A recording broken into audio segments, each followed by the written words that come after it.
I've lived in Dubai pretty much most of my life, and I have had mandi, Yemeni mandi, countless times. But honestly, I can't remember the time I stepped into a restaurant to have a real deal Yemeni breakfast. And so today, I'm going to change that. Most people think Yemeni food means just one thing, and that's mandi. Nobody imagines walking into a Yemeni place and ordering beans or mashed bananas. But that's like saying all of Indian food is just biryani. Yemenis have a whole breakfast table we've never even heard about, and I'm gonna crack that open today. But because I just put lipstick, it tastes of lipstick also.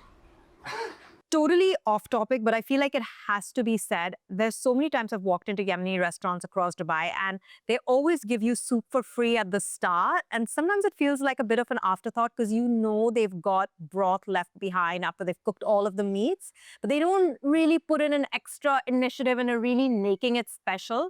But this one, and this is the first time I've been to this restaurant, this one is spot on. It is such a solid broth. It's literally like having a swig of bone broth first thing in the morning. You can taste that it's been slowly extracted and they've spiced it really well. So this is not one of those watery afterthoughts that I've had before. I honestly, I thought I wouldn't have this for breakfast. I'm like, soup for breakfast, maybe not, but I took one sip of it and I was like, I am down for this. Really good. Now here's the first real dish, Fasooliya. This is a Yemeni bean stew. You're talking about tomatoes, onions, garlic, peppers. It's a dish that I've had before at Yemeni restaurants and I've completely fallen in love with it. Every Yemeni meal comes along with this tomato salsa-like situation. It's a very chunky one, their version, which I like. It's very fresh tasting, but it's spiked with heat. And it's great to scoop up a little bit of that. And then some of the beans together. Because then you have, this very hearty bean dish, then you have a little bit of that burst of fresh tomatoes. So we just asked them what this is called. And he said in some parts of Yemen, they call it sahawig. And in some parts, they just call it chutney, like Indian chutney. I'm sure the Yemenis will not be happy with my saying this, but this has a little bit of a Tex-Mex situation going on in it because of that, the tomatoey beans in a really good way. I mean that in the best way possible. And this is the thing. People would not think to come into a Yemeni restaurant and order beans. But I have actually ordered beans at different Yemeni restaurants across Dubai, and they've never failed me. This one is a little bit different than the ones I've had before because this one is made with white kidney beans. So it's a little bit sort of lighter colored than the other ones, but equally delicious. If uncovering lesser known dishes across food cultures like what I'm doing today is your kind of jam, then make sure you smash that like button, hit subscribe, click the notification bell because there is a lot more to explore and I want you at my table. Next up, I'm gonna try lahsa. That's eggs, tomatoes, peppers, finished off with a slick of cream cheese. And that name Lahsa literally just means lick. The internet describes it as Yemen's cheesier Shakshouka, and that sounds kind of perfect. So cheese and eggs is kind of a no-brainer situation, but let me tell you how I'm going to make this whole deal extraordinary. And it is with Falcon sauce. I feel like these guys need to sponsor me or something because I am literally talking about them on every second episode. But here we go. Because I feel like eggs, cheese, hot sauce, I mean, this is how life is meant to be for eggs. This is what every egg aspires to be. Okay, so there we go. There. And the nice thing about this hot sauce is that it's more vinegary than it's spicy, and acid makes everything better. Yeah. If you're going to do this dish, if you're going to do the lahsa, you need to add on the hot sauce. So this kind of communal meal, you should never have alone. And I have a couple of people behind the lens and my wing woman here in front of the lens. I've got Keiki, who's my fellow food tour guide from Frying Pan Adventures. The other guys who do food tours all over Dubai. And Keiki, what were you saying about the eggs? It's just giving me so much anda bhurji vibes. It's just taking me back to all those Irani cafes in Pune and Bombay where you get anda bhurji, a nice big piece of bread, and yeah, get a lot of grated cheese on top. But this is liquid cheese, and I think I like this better.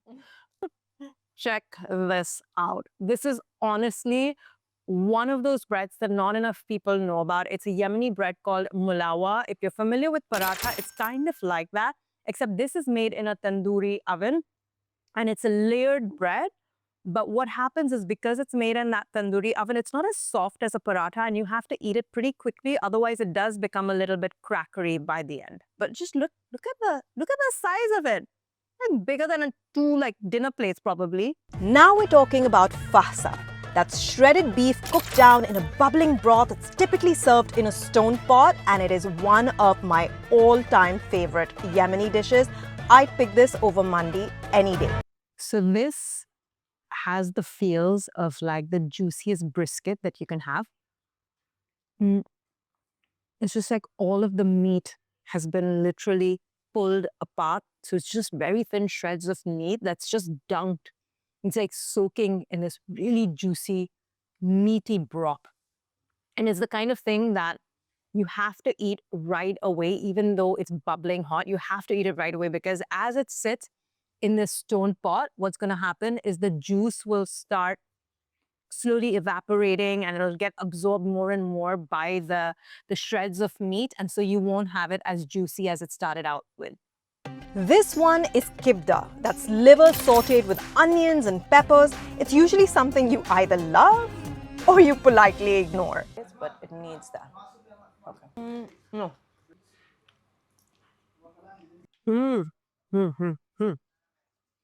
So when you said you wanted lemon and reached for the falcon sauce, that was the first instincts. That was right. I think something needs acidity and there's falcon sauce on the table. Like my hand is just automatically going to go for it. But yeah, I feel like it really lifts up, it perks up this dish. So it's just straight up liver. And I don't know if it's only liver, whether you think it's mixed in just regular meat as well. Like, are we eating beef, lamb? What are we eating? So I'm not sure.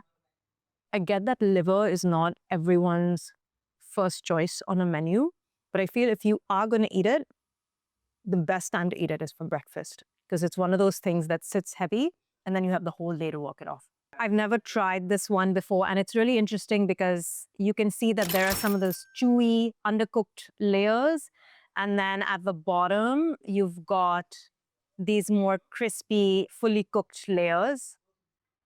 And I'm guessing it's okay to eat half-cooked bread and you won't fall sick. Clearly, the Yemenis have been doing this. So let's go for this and try it. It kind of like reminded me of like an inside-out situation. Like the bottom is all crispy and it's cooked and the inside of the paratha kind of looks like that, but never this raw. I am the kind of person who likes to eat raw batter. So it's not an entirely unfamiliar flavor to me. It's so interesting to see this kind of hybrid, half-cooked bread. I've never seen this in any other culture. And I'm guessing it's just because they want that mix of, two textures, the chewy, tender, undercooked side, and then the crispy cooked side.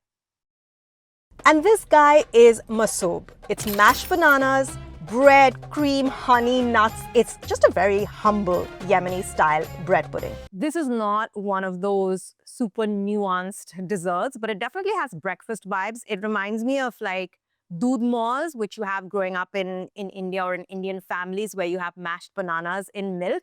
It's literally that. It's just mashed bananas. The bread has completely disintegrated in there. You can taste it, but it's somewhere in there, but I can't see it anymore.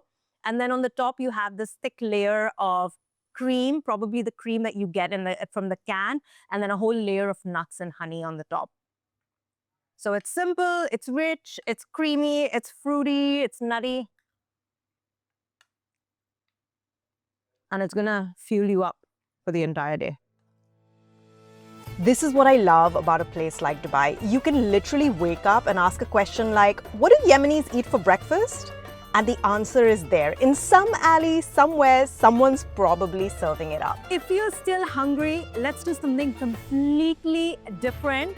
Join me on a taco tour that I did. It's prawns, fish, birria, you name it. couple of surprises thrown in.